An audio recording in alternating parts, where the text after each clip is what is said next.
ನಮಸ್ಕಾರ ಸ್ನೇಹಿತರೆ, ನಮ್ಮ ಚಾನೆಲ್ಗೆ ಸ್ವಾಗತ. ಅಮೆರಿಕದ ಅಧ್ಯಕ್ಷ ಟ್ರಂಪ್, ಉಕ್ರೇನ್ ಅಧ್ಯಕ್ಷ ಝೆಲೆನ್ಸ್ಕಿ ಮತ್ತು ರಷ್ಯಾದ ಅಧ್ಯಕ್ಷ ಪುಟಿನ್ ಈ ಮೂರು ಜನರ ನಡುವೆ ನಡೆದಂತಹ ಒಂದು ಸೀಕ್ರೆಟ್ ಮೀಟಿಂಗ್. ಆ ಮೀಟಿಂಗ್ ನಲ್ಲಿ ಟ್ರಂಪ್ ಆಡಿದ ಒಂದು ಮಾತು ಈಗ ಇಡೀ ಜಗತ್ತನ್ನೇ ಅಲ್ಲಾಡಿಸ್ತಾಗಿದೆ. ಪುಟಿನ್ ನಿಮ್ಮನ್ನ ನಾಶ ಮಾಡ್ತಾರೆ, ಯುದ್ಧವನ್ನ ಕೊನೆಗೊಳಿಸಲು ರಷ್ಯಾದ ನಿಯಮಗಳನ್ನ ಒಪ್ಕೊಳ್ಳಿ. ಇದು ಯಾರಿಗೆ ಹೇಳಿದ್ ಗೊತ್ತಾ? ಟ್ರಂಪ್ ಅವರು ಝೆಲೆನ್ಸ್ಕಿ ಅವರಿಗೆ ಕೊಟ್ಟ ನೇರವಾದ ವಾರ್ನಿಂಗ್ ಇದು. ಅಷ್ಟಕ್ಕೂ ಏನಿದು ಕತೆ? ಝೆಲೆನ್ಸ್ಕಿ ಅವರು ಅಮೆರಿಕಕ್ಕೆ ಹೋಗಿದ್ದಾದ್ರೂ ಯಾಕೆ? ಮೀಟಿಂಗ್ ನಲ್ಲಿ ನಗ್ನಗ್ತಾ ಮಾತನಾಡಿದ ಈ ಇಬ್ಬರು ನಾಯಕರು ಮುಚ್ಚಿದ ಬಾಗಿಲಿನ ಹಿಂದೆ ಯಾಕೆ ಕಿರ್ಚಾಡ್ಕೊಂಡ್ರು? ಟ್ರಂಪ್ ಯಾಕೆ ಕೆಟ್ಟ ಪದಗಳನ್ನ ಬಳಸಬೇಕಾಯ್ತು? ಮತ್ತು ಟ್ರಂಪ್ ಅವರ ಈ ಮಾತಿನ ಅರ್ಥವೇನು? ಪುಟಿನ್ ನಿಜವಾಗ್ಲೂ ಅಂತಹ ದೊಡ್ಡ ಪ್ಲಾನ್ ಏನಾದ್ರೂ ಮಾಡಿದಾರಾ? ಎಲ್ಲವನ್ನ ಹೇಳ್ತೀವಿ. ಈ ವಿಡಿಯೋವನ್ನ ಕೊನೆ ತನಕ ನೋಡಿ. ಅದಕ್ಕೂ ಮುಂಚೆ ನೀವು ನಮ್ಮ ಚಾನೆಲ್ಗೆ ಸಬ್ಸ್ಕ್ರೈಬ್ ಆಗಿಲ್ಲ ಅಂದ್ರೆ ಈ ಕೂಡಲೇ ಸಬ್ಸ್ಕ್ರೈಬ್ ಆಗಿ ಹಾಗೂ ಬೆಲ್ ಐಕಾನ್ ಅನ್ನು ಕ್ಲಿಕ್ ಮಾಡಿ. ಸ್ನೇಹಿತರೆ, ಮೊದಲು ಈಗಿನ ಪರಿಸ್ಥಿತಿಯನ್ನ ಅರ್ಥ ಮಾಡ್ಕೊಳ್ಳೋಣ. ಉಕ್ರೇನ್ ಮತ್ತು ರಷ್ಯಾ ಯುದ್ಧ ಶುರುವಾಗಿ ವರ್ಷಗಳೇ ಕಳೆದಿವೆ. ಝೆಲೆನ್ಸ್ಕಿ ಅವರು ಇಡೀ ಜಗತ್ತಿನ ಮುಂದೆ ನಮ್ಮನ್ನ ಉಳಿಸಿ, ನಮಗೆ ಸಹಾಯ ಮಾಡಿ ಅಂತ ಕೇಳ್ತಲೇ ಇದ್ದಾರೆ. ಉಕ್ರೇನ್ಗೆ ಅಮೆರಿಕದಿಂದ ಬಿಲಿಯನ್ ಗಟ್ಟಲೆ ಡಾಲರ್ ಹಣ, ಮಿಸೈಲ್ಗಳು, ಟ್ಯಾಂಕ್ಗಳು ಹೋಗ್ತಲಗಿವೆ. ಆದ್ರೆ ಯುದ್ಧ ಮಾತ್ರ ನಿಂತಿಲ್ಲ. ರಷ್ಯಾ ಕೂಡ ಹಿಂದೆ ಸರಿದಿಲ್ಲ. ಇಂತಹ ಸಮಯದಲ್ಲಿ ಝೆಲೆನ್ಸ್ಕಿ ಅವರು ಮತ್ತೆ ಅಮೆರಿಕಕ್ಕೆ ಹಾರ್ತಾರೆ. ಯಾಕಿರಬಹುದು? ಒಂದು, ಅವರಿಗೆ ಇನ್ನೂ ಹೆಚ್ಚು ಹಣ ಬೇಕು. ಇನ್ನು ಎರಡನೇದು, ಅವರಿಗೆ ಟಾಮ್ ಹಾಕ್ ತರಹದ ಅತ್ಯಾಧುನಿಕ ದೂರಗಾಮಿ ಕ್ಷಿಪಣಿಗಳು ಬೇಕು. ನಮಗೆ ಈ ಮಿಸೈಲ್ಗಳನ್ನ ಕೊಡಿ, ನಾವು ರಷ್ಯಾದ ಒಳಗೆ ನುಗ್ಗಿ ಹೊಡಿತೀವಿ, ಯುದ್ಧವನ್ನ ಗೆಲ್ತೀವಿ ಅನ್ನೋದು ಝೆಲೆನ್ಸ್ಕಿ ಅವರ ಪ್ಲಾನ್ ಆಗಿದೆ. ಸರಿ, ಅಮೆರಿಕಕ್ಕೆ ಬಂದ್ರು ಮತ್ತು ಅಲ್ಲಿ ಡೊನಾಲ್ಡ್ ಟ್ರಂಪ್ ಅವರನ್ನ ಭೇಟಿಯಾದ್ರು. ಮೊದಲು ಪತ್ರಕರ್ತರ ಮುಂದೆ, ಕ್ಯಾಮರಾಗಳ ಮುಂದೆ ಮೀಟಿಂಗ್ ನಡೆಯುತ್ತೆ. ಎಲ್ಲವೂ ಪರ್ಫೆಕ್ಟ್. ಟ್ರಂಪ್ ನಗ್ತಾ ಝೆಲೆನ್ಸ್ಕಿ ಬೆನ್ನನ್ನ ತಟ್ತಾರೆ. ನಾವು ಉಕ್ರೇನ್ ಜನರ ಜೊತೆಗಿದ್ದೇವೆ, ಝೆಲೆನ್ಸ್ಕಿ ಒಬ್ಬ ಧೈರ್ಯಶಾಲಿ ನಾಯಕ ಅಂತೆಲ್ಲ ಮಾತುಕತೆ ನಡೆಯುತ್ತೆ. ಸ್ವಲ್ಪ ತಮಾಷೆ, ಸ್ವಲ್ಪ ಗಂಭೀರ ಚರ್ಚೆ. ಹೊರಗಿನಿಂದ ನೋಡಿದವರಿಗೆ ಎಲ್ಲವೂ ಚೆನ್ನಾಗಿಯೇ ಇದೆ ಅಂತ ಅನಿಸ್ತಾ ಇರುತ್ತೆ. ಆದ್ರೆ ಅಸಲಿಯಾಟ ಶುರುವಾಗಿದೆ ಆ ಮೀಟಿಂಗ್ ಮುಗಿದ ನಂತರ. ಕ್ಯಾಮರಾಗಳೆಲ್ಲ ಆಫ್ ಆದ್ಮೇಲೆ, ಪತ್ರಕರ್ತರೆಲ್ಲ ಹೊರಗೆ ಹೋದ್ಮೇಲೆ ಟ್ರಂಪ್ ಮತ್ತು ಝೆಲೆನ್ಸ್ಕಿ ನಡುವೆ ಒನ್ ಮೀಟಿಂಗ್ ನಡೆಯುತ್ತೆ. ಅಲ್ಲಿ ನಡೆದಿದ್ದೇನು ಅಂತ ಈಗ ಅಮೆರಿಕದ ಮೀಡಿಯಾಗಳು ವರದಿ ಮಾಡ್ತಾ ಇವೆ. ವರದಿಗಳ ಪ್ರಕಾರ ಟ್ರಂಪ್ ಅವರು ಝೆಲೆನ್ಸ್ಕಿ ಮೇಲೆ ಸಿಕ್ಕಾಪಟ್ಟೆ ರೇಗಾಡಿದ್ದಾರಂತೆ, ಕೋಪದಿಂದ ಕಿರುಚಾಡಿದ್ದಾರಂತೆ, ಕೆಟ್ಟ ಪದಗಳನ್ನ, ಬೈಗುಳಗಳನ್ನ ಕೂಡ ಬಳಸಿದ್ದಾರೆ ಅಂತ ಹೇಳಲಾಗ್ತಾಗಿದೆ. ಟ್ರಂಪ್ ನೇರವಾಗಿ ಝೆಲೆನ್ಸ್ಕಿಗೆ ಹೇಳಿದ್ದುಗಿಷ್ಟೇ: ನೀನು ಏನ್ ಮಾಡ್ತಿದ್ಯಾ ಅಂತ ನಿನಗೆ ಅರ್ಥ ಆಗ್ತಿದ್ಯಾ? ನೀನು ಈ ಯುದ್ಧವನ್ನ ಗೆಲ್ಲೋಕೆ ಸಾಧ್ಯನೇ ಇಲ್ಲ. ವ್ಲಾಡಿಮಿರ್ ಪುಟಿನ್ ನಿನ್ನನ್ನ ಮತ್ತು ನಿನ್ನ ದೇಶವನ್ನ ಸಂಪೂರ್ಣವಾಗಿ ನಾಶ ಮಾಡಿಬಿಡ್ತಾನೆ. ಝೆಲೆನ್ಸ್ಕಿ ಈ ಮಾತನ್ನ ಕೇಳಿ ಶಾಕ್ ಆಗ್ತಾರೆ. ನಮಗೆ ಇನ್ನೂ ಶಕ್ತಿಶಾಲಿ ಮಿಸೈಲ್ಗಳನ್ನ ಕೊಡಿ, ನಾವು ಯುದ್ಧವನ್ನ ಗೆಲ್ತೇವೆ ಅಂತ ಝೆಲೆನ್ಸ್ಕಿ ವಾದಿಸಲು ಶುರು ಮಾಡ್ತಾರೆ. ಆಗ ಟ್ರಂಪ್ ಇನ್ನೂ ಜೋರಾಗಿ ಕಿರುಚಾಡಿ, ಯಾವ ಮಿಸೈಲ್, ಯಾವ ಗೆಲುವು?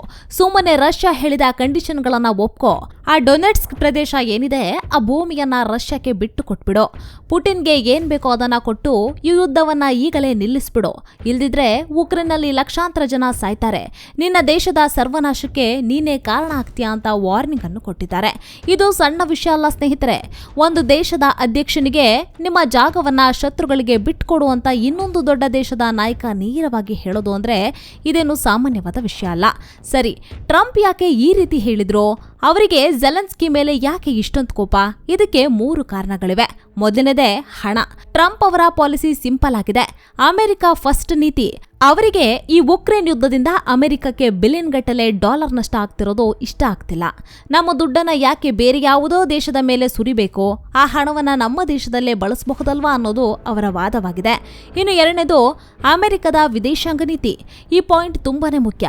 ಸ್ವಲ್ಪ ಗಮನ ಕೊಟ್ಟು ಕೇಳಿ. ಈ ಉಕ್ರೇನ್ ಯುದ್ಧದಿಂದ ಅಮೆರಿಕದ ಸಂಬಂಧ ಬೇರೆ ದೇಶಗಳ ಜೊತೆ ಹಾಳಾಗ್ತಾಗಿದೆ ಅಂತ ಟ್ರಂಪ್ಗೆ ಅನಿಸ್ತಾಗಿದೆ. ಒಂದು ಉದಾಹರಣೆನ ತಗೋಬೇಕು ಅಂದ್ರೆ ನಮ್ಮ ಭಾರತ. ಯುದ್ಧ ಶುರುವಾದಾಗ ಅಮೆರಿಕ ಯಾರು ರಷ್ಯಾದಿಂದ ತೈಲವನ್ನ ಖರೀದಿ ಮಾಡಬಾರ್ದು, ರಷ್ಯಾಗೆ ದುಡ್ಡು ಹೋಗಬಾರ್ದು ಅಂತ ಹೇಳ್ತಾ ಇದ್ರು. ಆದ್ರೆ ಭಾರತ ತನ್ನ ದೇಶದ ಹಿತಾಸಕ್ತಿಗಾಗಿ ರಷ್ಯಾದಿಂದ ಅಗ್ಗದ ಬೆಲೆಗೆ ತೈಲವನ್ನ ಖರೀದಿ ಮಾಡೋದನ್ನ ಮುಂದುವರಿಸಿತು. ಇದರಿಂದ ಅಮೆರಿಕಕ್ಕೆ ಸಿಕ್ಕಾಪಟ್ಟೆ ಕೋಪ ಬಂದು ಪರೋಕ್ಷವಾಗಿ ಅಮೆರಿಕ ಭಾರತದ ಮೇಲೆ ಒತ್ತಡವನ್ನ ಹೇರಲು ಬೇರೆ ಬೇರೆ ವಸ್ತುಗಳ ಮೇಲೆ 50% ವರೆಗೂ ಸುಂಕವನ್ನ ವಿಧಿಸಿತು.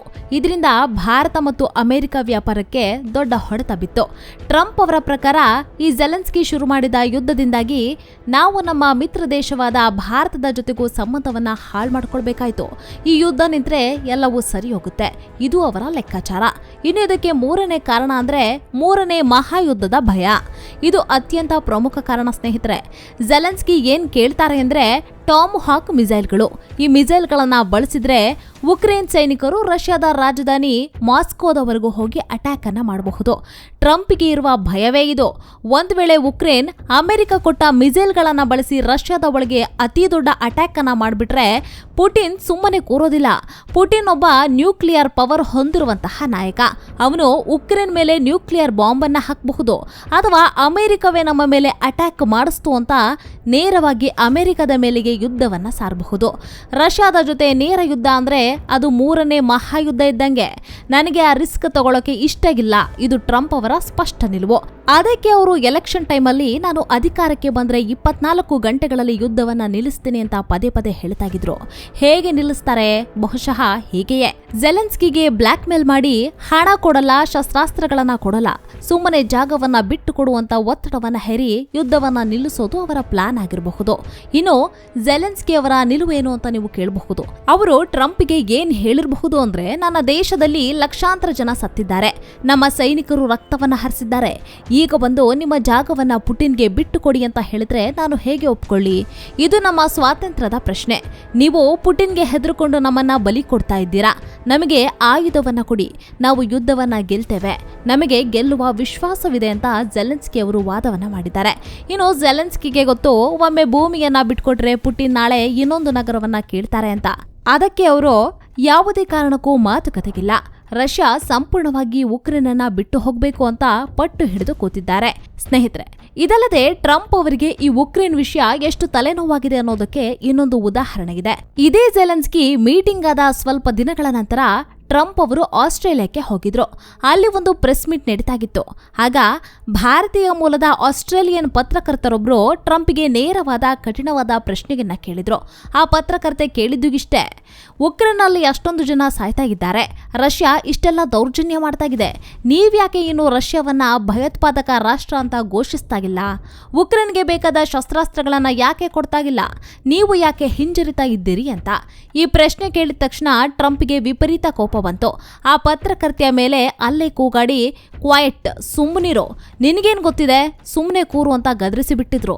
ಈ ವಿಡಿಯೋ ಇಡೀ ಜಗತ್ತಿನಲ್ಲಿ ವೈರಲ್ ಆಗಿತ್ತು. ಇದರಿಂದ ಏನ್ ಗೊತ್ತಾಗುತ್ತೆ ಅಂದ್ರೆ, ಉಕ್ರೇನ್ ವಿಷಯದಲ್ಲಿ ಟ್ರಂಪ್ ತುಂಬಾನೇ ಫ್ರಸ್ಟ್ರೇಟ್ ಆಗಿದ್ದಾರೆ. ಯಾರಾದ್ರೂ ಈ ವಿಷಯವನ್ನ ಎತ್ತಿದ್ರೆ ಸಾಕು ಅವರಿಗೆ ತುಂಬಾನೇ ಸಿಟ್ಟು ಬರುತ್ತೆ. ಇನ್ನು ಆಸ್ಟ್ರೇಲಿಯಾದಲ್ಲಿ ಪತ್ರಕರ್ತೆಯ ಮೇಲೆ ರೇಗಾಡಿದ ನಂತರ ಟ್ರಂಪ್ ಒಂದು ಮಾತನ್ನ ಹೇಳಿದ್ರು: ನಾನು ಒಂದು ಡೀಲ್ ಮಾಡಲು ಪ್ರಯತ್ನಿಸ್ತಾ ಇದ್ದೇನೆ, ಆ ಡೀಲ್ ಏನಾದ್ರೂ ಯಶಸ್ವಿ ಆದ್ರೆ ಸರಿ, ಒಂದ್ ವೇಳೆ ಆ deal ಆಗದಿದ್ರೆ a lot of people will pay a big price ಅಂತ ಹೇಳಿದ್ರು. ಅನೇಕ ಜನರು ಇದಕ್ಕಾಗಿ ದೊಡ್ಡ ಬೆಲೆ ತೆರಬೇಕಾಗುತ್ತೆ ಅಂತ. ಏನಿದ್ರ ಅರ್ಥ ಅಂದ್ರೆ, ಪುಟಿನ್ ನಿಮ್ಮನ್ನ ನಾಶ ಮಾಡ್ತಾರೆ ಅಂತ ಜೆಲೆನ್ಸ್ಕಿಗೆ ಹೇಳಿದ್ದು ಮತ್ತು ಜನರು ದೊಡ್ಡ ಬೆಲೆ ತೆರಬೇಕಾಗುತ್ತೆ ಅಂತ ಜಗತ್ತಿಗೆ ಹೇಳಿದ್ದು. ಈ ಎರಡೂ ಮಾತುಗಳನ್ನ ಒಟ್ಟಿಗೆ ಸೇರಿಸಿ ನೋಡೋದಾದ್ರೆ ಒಂದು ಭಯಾನಕ ಚಿತ್ರಣ ಸಿಗುತ್ತೆ. ಟ್ರಂಪ್ಗೆ ಏನು ಗೊತ್ತಾಗ್ತಾ ಇದೆ ಅಂದ್ರೆ, ಒಂದು, ರಷ್ಯಾ ಉಕ್ರೇನ್ ವಿರುದ್ಧ ಅಂತಿಮ ಮತ್ತು ಅತ್ಯಂತ ದೊಡ್ಡ ದಾಳಿಗೆ ಸಿದ್ಧತೆಯನ್ನ ನಡೆಸ್ತಾಗಿದೆ ಮತ್ತು ಪುಟಿನ್ ಪೂರ್ತಿ ಉಕ್ರೇನ್ ವಶಪಡಿಸಿಕೊಳ್ಳೋಕೆ ಪ್ಲಾನ್ ಅನ್ನ ಮಾಡ್ತಿರಬಹುದು. ಇನ್ನು ಎರಡನೇದು, ಟ್ರಂಪ್ ಅವರು ಜೆಲೆನ್ಸ್ಕಿಗೆ ಕೊನೆಯ ವಾರ್ನಿಂಗ್ ಅನ್ನ ಕೊಡ್ತಾಗಿರಬಹುದು. ನೀನು ನಾನ್ ಹೇಳಿದಂತೆ ರಷ್ಯಾದ ಜೊತೆ ಡೀಲ್ ಅನ್ನ ಮಾಡ್ಕೊಳ್ತಿದ್ರೆ ನಾನು ಅಮೆರಿಕದಿಂದ ಬರುವ ಎಲ್ಲಾ ಸಹಾಯವನ್ನ ನಿಲ್ಲಿಸಿ ಬಿಡ್ತೇನೆ, ಹಣ, ಆಯುಧ ಎಲ್ಲವೂ ಬಂದಾಗತ್ತೆ. ಆಗ ಪುಟಿನ್ ನಿಮ್ಮನ್ನ ಸುಲಭವಾಗಿ ನಾಶ ಮಾಡ್ತಾನೆ, ಆ ದೊಡ್ಡ ಬೆಲೆಯನ್ನ ನೀನು ತೆರಬೇಕಾಗತ್ತೆ.